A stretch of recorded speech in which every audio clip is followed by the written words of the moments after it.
ഉലമാക്കളിൽ ചിലർ പറഞ്ഞു, സഫാരീനി അദ്ദേഹത്തിന്റെ ഷർഹിൽ നിന്നാണ് ഞാനിത് വായിക്കുന്നത്.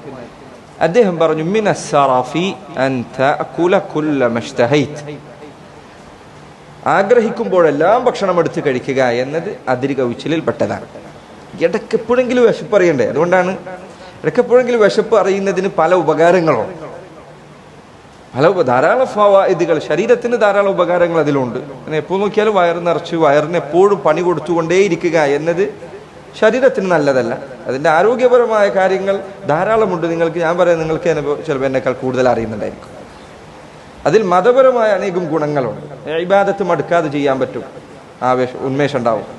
എപ്പോഴും തിന്നുകൊണ്ട് നടക്കുന്നവൻ മടിയനായിരിക്കും, എപ്പോഴും ഉന്മേഷമില്ലാത്തവനായിരിക്കും. മാത്രമല്ല, ഭക്ഷണം എപ്പോഴും കഴിച്ചുകൊണ്ടിരുന്നാൽ, അതായത് വിശപ്പ് തീരെ അറിയാതിരുന്നാൽ ഭക്ഷണം മടുത്തു തുടങ്ങും. നോമ്പ് വിട്ട് കഴിഞ്ഞാൽ മെച്ചങ്ങളൊന്നെന്താ? ഭക്ഷണത്തിൻ്റെ ടേസ്റ്റ് വർദ്ധിക്കും.